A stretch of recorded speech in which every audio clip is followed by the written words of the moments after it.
അപ്പോൾ ഞങ്ങൾ പറഞ്ഞിട്ടുണ്ട് 12 വാർഡിൽ നിന്നെല്ലാം മത്സരം നടക്കുന്നുണ്ട്.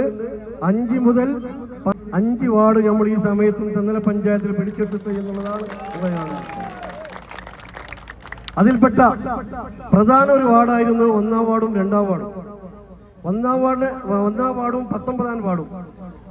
ഈ 1-ാം വാർഡിനെ സംബന്ധിച്ച് പറഞ്ഞു കഴിഞ്ഞാൽ നമുക്കറിയാം, ഏകദേശം 15 വർഷത്തോളമായി LDF പിടിച്ചെടുത്തിട്ട് അതിനുശേഷം ഇന്നേ വരെ അവർക്ക് ഈ വാർഡ് പിടിച്ചെടുക്കാൻ സാധിച്ചിട്ടില്ല. ഈ പ്രാവശ്യം എന്തായാലും ഞങ്ങൾ പിടിച്ചെടുക്കാം. മുസ്ലിം ലീഗിന്റെയും UDFന്റെയും സംവിധാനം ഈ വാർഡ് പിടിച്ചെടുക്കുന്നതിന് വേണ്ടി ഉപയോഗിച്ചു എന്നുള്ളതും ഇവിടെ അതിനുള്ള മെഷീനറികളൊക്കെ പ്രവർത്തിച്ചിട്ടുണ്ട് എന്നുള്ളത് നമുക്കൊക്കെ അറിയാൻ സാധിക്കും.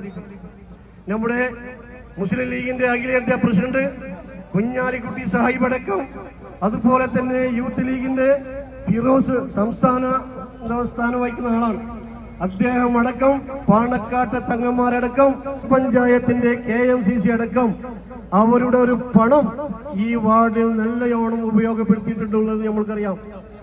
അതുപോലെ തന്നെ ഈ നാട്ടിലുള്ള ചില പണക്കാർ അവർ അതുവരെ പെട്ടിയിൽ പൂട്ടിവെച്ചിരുന്ന പണം വരെ ഈ വാർഡ് പിടിച്ചെടുക്കുന്നതിന് വേണ്ടി ചെലവഴിച്ചിട്ടും ഏകദേശം കണക്ക് പറഞ്ഞാൽ 1 രൂപയുടെയും കുറവില്ലാത്ത രീതിയിലുള്ള കണക്ക് പറഞ്ഞാൽ 1 കോടി രൂപയോളം ഈ വാർഡ് പിടിച്ചെടുക്കുന്നതിന് വേണ്ടി UDFന്റെയും ഇന്ത്യൻ യൂണിയൻ മുസ്ലിം ലീഗിന്റെ DF-ൽ നിന്നും വിട്ടുകൊടുക്കാത്ത ഈ വാർഡിലെ വോട്ടർമാർക്കാണ് ഞാൻ ഈ വാർഡിനെല്ലാം കാഴ്ചവെക്കുന്നതിന് പ്രത്യേകം അഭിനന്ദനം അറിയിക്കുകയാണ്.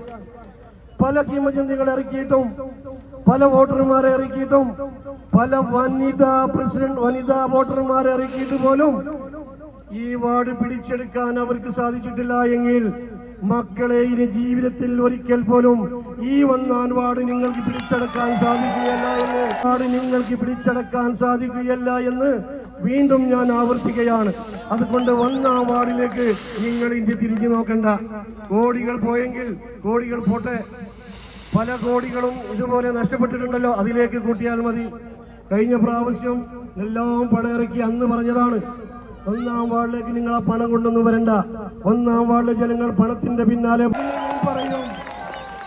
അതിനൊക്കെ കേൾക്കാൻ ആണത്വം പുളുപ്പുള്ളവൻ മാത്രം ഉണ്ടെങ്കിൽ മാത്രം ഈ പരിപാടിക്ക് ഇറങ്ങിയാൽ മതി. അല്ലെങ്കിൽ വീട്ടുമ്പയായിട്ട് വീട്ടിലിരിക്കാൻ സാധിക്കണം. അതാണ് വേണ്ടത്.